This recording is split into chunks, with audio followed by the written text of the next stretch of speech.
Welcome back to another amazing video from Ape Recaps. Today, we will recap a magical realist romantic comedy film called To Rome with Love from 2012. The story is told in 4 separate vignettes: a clerk who wakes up to find himself a celebrity, an architect who takes a trip back to the street he lived on as a student, a young couple on their honeymoon, and an Italian funeral director whose uncanny singing ability enraptures his soon-to-be in-law, an American opera director. Spoilers ahead, watch out and take care. The movie opens in Italy. Michelangelo is suddenly stopped by a tourist named Haley. She compliments Michelangelo's English and learns he often travels to New York. Haley is also from New York. They end up meeting a few times and they fall in love. Newlyweds Antonio and Millie plan to move to Rome because Antonio's uncles have offered him a job in their family's business. They married in a small town and came to Rome for their honeymoon. A well-known architect, John is also at the end of his vacation in Rome with his beautiful wife. Finally, we meet Leopoldo, an average Roman who lives a mundane life with his wife and 2 children. He is dependable, agreeable, and predictable. Haley becomes engaged to Italian pro bono lawyer Michelangelo while spending a summer in Rome. She meets with Michelangelo's parents, who are happy to finally meet her. Her parents, Jerry and Phyllis, also travel all the way to Rome to meet Michelangelo's family. The plane ride wasn't as smooth as the older couple planned to see. After checking into their hotel, Millie decides to visit a salon before meeting Antonio's relatives. She asks the receptionist for directions to a nearby salon. John and his wife are talking to their friends. He had lived there some 30 years ago, and he would rather revisit his old haunts than go sightseeing with the others. While looking for his old apartment building, John meets Jack, an American architecture student who recognizes him. Jack happens to live in John's old building and offers to direct John towards his old apartment. John is hesitant to visit his old place, but then decides to go along. Leopoldo's morning starts at 7 a.m. with a nice family breakfast. He heads to work at his company where he gossips a lot. The best part of his day is watching his boss's beautiful secretary Serafina walk around the office. After work, he watches movies with his wife and his friends. Jerry and Phyllis get a beautiful room in a hotel, and they talk about Jerry retiring. Haley and Michelangelo greet her parents. Jerry describes his job in a recording studio for classical music to Michelangelo. Haley informs her father that Michelangelo's great-grandfather knew Verdi, but soon Michelangelo and Haley's father have an uncomfortable encounter as Jerry is not very fond of unions. Antonio calls Millie, but she becomes lost and loses her cell phone. She becomes lost in the city but ends up at a film shoot where she meets Luca Celta, an actor she idolizes. He invites her to lunch. Jack happens to live in John's old building and invites him up to the apartment he shares with his girlfriend Sally. Throughout the rest of the story, John appears as a quasi-real and quasi-imaginary figure around Jack and makes unusually frank observations about events. Sally tells Jack that she invited her best friend Monica, an actress, to stay with them, and tells him that Monica gives off a sexual vibe that drives men crazy. John predicts Monica will be trouble, and John keeps telling Jack that Monica will lead him to trouble. Back at the hotel, Antonio is worried Millie will be late for their lunch date with his aunts and uncles. Anna, a prostitute, then arrives, having mistakenly been sent to his room. She wrestles him into a compromising position just as his relatives arrive. The only way he can think to save face is to introduce Anna as Millie, and he convinces her to pose as Millie. The group goes to lunch at the same restaurant Luca takes Millie. Sally and Jack reach the airport to welcome Monica. Sally warns Jack not to fall in love with her because somehow all boys fall in love with Monica. Suddenly, John appears to be talking to Jack about how Monica looks. During the car ride, Jack talks to John about how he is not interested in Monica at all. After dinner, Monica talks about her breakup with Donald. Donald was gay. Monica tried her best to convince Donald to try romantic relations with a woman, but he wasn't really feeling anything. In the end, they broke up. Suddenly, Monica talks about her time with a woman. Finally, the 3 end up going out for a walk.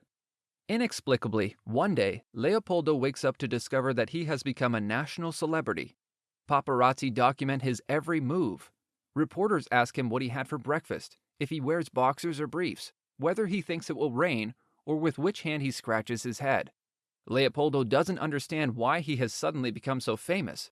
He even becomes a manager at his company, and Serafina sleeps with him. Haley's parents visit Michelangelo's parents' house. Michelangelo's mother gives Haley's mother a free cooking lesson. During the visit, Michelangelo's mortician father, Giancarlo, sings in the shower, and Jerry is intrigued by the voice. Jerry, a retired and critically reviled opera director, compliments Giancarlo. He feels inspired to bring Giancarlo's gift to the public. But Giancarlo is not ready to sing for others. Jack and Monica walk around. Jack talks about his ambitions, and Monica easily impresses Jack with her buzzwords. Later, Sally talks about how insecure she felt about leaving them alone for a whole day.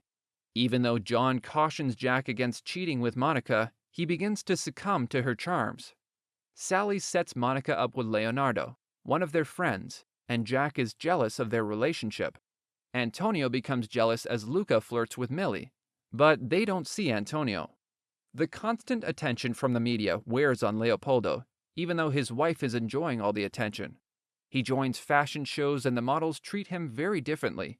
He begins dating models and attending prestigious film premieres. Jack, Monica, Sally, and Leonardo go to the Roman bath at night. Jack and Monica get separated and they eventually start flirting. Jerry convinces a reluctant Giancarlo to audition in front of a room of opera bigwigs, but Giancarlo performs nicely in this setting. Michelangelo accuses Jerry of embarrassing his father and trying to use him to revive his own failed career, which in turn breeds discontent between Michelangelo and Haley. Jerry then realizes that Giancarlo's talent is tied to the comfort and freedom he feels in the shower. Jerry stages a concert in which Giancarlo performs at the Teatro dell'Opera while actually washing himself on stage in a purpose-built shower. This is a great success, so Jerry and Giancarlo decide to stage the opera Pagliacci with an incongruous shower present in all scenes. However, Michelangelo and his mother are very upset with Giancarlo's singing career. Antonio's uncles and aunts then take him to a party.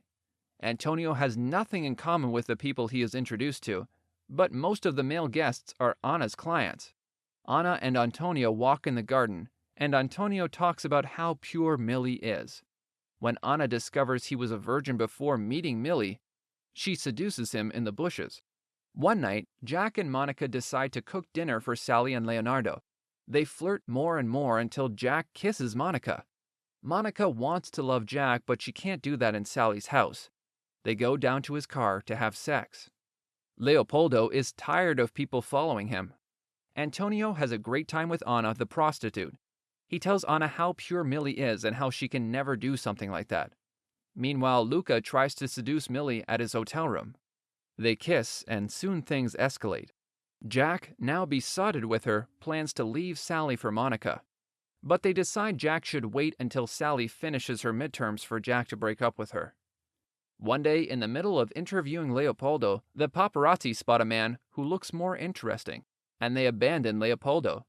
At first, Leopoldo welcomes the return to his old life, but one afternoon he breaks down when no one asks for his autograph. Leopoldo has learned that life can be monotonous and weary whether one is a celebrity or a normal man. Still, it is much better to be a weary celebrity than to be a weary regular man. He returns home to his family and tells his family that everything has returned to normal. Sally, Monica, and Jack go to the beach. Sally is all confident about her exam, so Jack says he will take Sally to dinner and disclose the breakup. They make plans to travel to Greece and Sicily together. Then Monica receives a phone call from her agent, who says she has been offered a role in a Hollywood blockbuster. She will film in Los Angeles and Tokyo for the next 5 months, and she immediately becomes completely focused on preparing for the role. She forgets about traveling with Jack, who realizes how shallow she is. In the toilet, Millie decides to have sex with Luca. She convinces herself of the opportunity, but then an armed thief emerges from the bathtub and demands their valuables. Suddenly, Luca's wife and a private investigator arrive. Millie doesn't want to be known as the other woman, so Millie and the thief climb into bed and fool Mrs. Salta into believing the hotel room is theirs while Luca hides in the bathroom. The journalists soon leave, thinking it is a big misunderstanding. Once his wife has left, Luca runs off while thanking the burglar. The burglar flirts with Millie, and they talk about the thief's profession. They soon fall in the moment and she has sex with him instead. John and Jack walk back to the Roman street corner where they met and they part ways. It's possible that John's whole experience was actually his memory of what happened to him 30 years ago. It's loosely implied that Sally is now his wife. Leopoldo and his wife walk around in the streets. He misses the attention and starts talking to people about himself. His wife tries to stop him from further embarrassing himself. However, no matter how much he speaks, no one recognizes him. When Millie returns to the hotel room, Antonio is worried about her. Antonio talks about his uncle and aunt's phony friends. She and Antonio decide to return to their rustic hometown. But first, they begin to make love. The opera opens and Giancarlo performs Pagliacci in front of a huge audience. He sings in the shower the entire time, receives rave reviews, while Jerry is unaware that he has again been slammed as he has been called imbecille, stupid in Italian. People criticize the idea of the shower singing. Giancarlo decides to retire from opera singing because he prefers working as a mortician and spending time with his family. However, he appreciates being given the chance to live his dream of performing Pagliacci, and his success has mended the relationship between Michelangelo and Haley. They toast to their love and happiness. At the end, the narrator says that there are many stories in the corners of Rome. That's all about this movie. Don't forget to give it a thumbs up and subscribe to our channel and hit the bell icon for more movie recaps like this. Thanks for watching.